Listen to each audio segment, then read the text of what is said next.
নমস্কার, আমার cooking channel vegetarian ডিলাইটে সকল বন্ধুদের স্বাগত। চলুন আজ আমি একটা সুন্দর ভেজ আইটেম বা ভেজ ডাল রেসিপি, ডালের ঘন্ট। এখানে আমি 4 থেকে 5 রকমের ডাল নিয়েছি মুগ ডাল, ছোলার ডাল, মটর ডাল, খেসারি ডাল, আর নিয়েছি ছোলার ডাল আর অড়হর ডাল।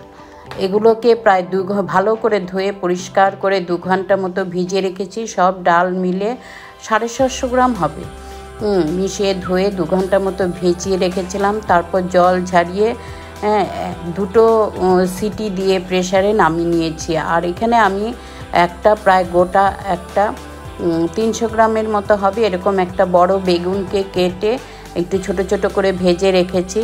তারপর আমি গ্যাসে একটা কড়াই বসিয়ে এখানে গোটা গরম মশলা, তেজপাতা, জিরে সব দিয়ে একটু 2-3 মিনিট হিং নাড়াচাড়া করে তারপর ডালটাকে, কাঁচা লঙ্কা দিয়েছি, গ্রেটেড আদা দিয়েছি, দিয়ে এখানে চাইলে আপনারা আদাকে বেটেও দিতে পারেন। তো আমি কুচিয়ে দিয়েছি, কেন মুখে পড়লে একটু খেতে ভালো লাগে। আর কাঁচা লঙ্কাটাকেও চিড়ে দিয়েছি, এটাও আপনারা চাইলে কুচিয়ে দিতে পারেন। হিং দিয়েছি অল্প একটু পিঞ্চ অফ, তারপর দিয়ে একটু কুচনো টমেটো আমি কিছু লম্বা করে সাইজে ডালের সঙ্গে সিদ্ধ করে দিয়েছি, আর কিছু দিয়েছি কুচিয়ে।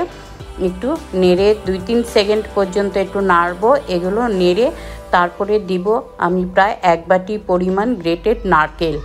এখানে নারকেল আপনারা চাইলে টুকরো করেও দিতে পারেন। নারকেলটা এরকম ডালে নারকেল দিলে বিশেষ ভালো হয়।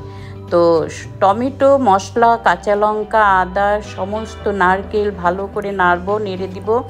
1 চামচ পরিমাণ হলুদ, 1/2 চামচ পরিমাণ লাল লঙ্কার গুঁড়ো, 1/2 চামচ ধনে গুঁড়ো, 1/2 চামচ জিরের গুঁড়ো দিয়ে সমস্ত মশলাকে একটু খুব ভালো করে নাড়বো যতক্ষণ পর্যন্ত মশলার কাঁচা গন্ধটা ছেড়ে না যায় আর তেল উপর দিকে না আসে। যখন তেলটা উপর দিকে চলে আসবে তখন আমি প্রেসারে সিদ্ধ করে রাখা ডালটা দিয়ে দেব। ডালটা দিয়ে আবার 2-3 সেকেন্ডের মতো একটু নাড়বো। নেড়ে এখানে প্রায় 300 থেকে 350 গ্রাম মানে মিলিলিটার দিয়ে দেব জল, গরম জল এখানে অবশ্যই দিতে হবে, কেন গরম জল না দিলে ডালের টেস্টটা বেরোবে না। তো গরম জল দেব, দিয়ে এখন এই ডালটাকে, সেদ্ধ তো হয়ে গেছে কি ডাল, আর জলটা ভালো করে একটু গরম হবে, আরও কিছুটা শুকাবে। গ্রেভিটা এখানে আপনারা আপনাদের পছন্দ বা মন মতো দিতে পারেন।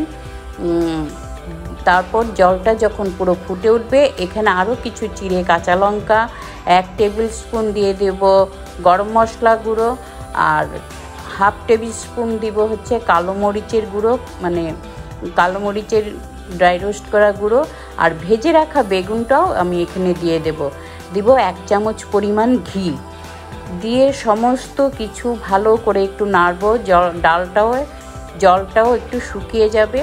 তারপর আমি দিয়ে দেব প্রায় 1 বাটি, মানে ছোটো বাটি 1 বাটি পরিমাণ ফ্রেশ কুচনো ধনে পাতা। এখানে চাইলে আপনারা ধনে পাতার জায়গাতে কসুরি মেথিও দিতে পারেন। তো আমি ধনে পাতাটা দিয়েছি, এখানে ধনে পাতার ফ্লেভারটা খুবই ভালো লাগে। তো জলটাও শুকিয়ে আসবে, ডালের মশলা সমস্ত মিশে যাবে।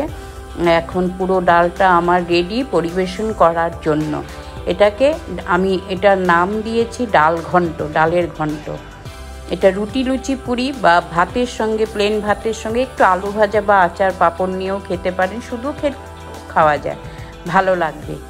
তো ধন্যবাদ বন্ধুরা, আজ আসছি, আমি আবার আসবো। আপনারা ভালো থাকুন।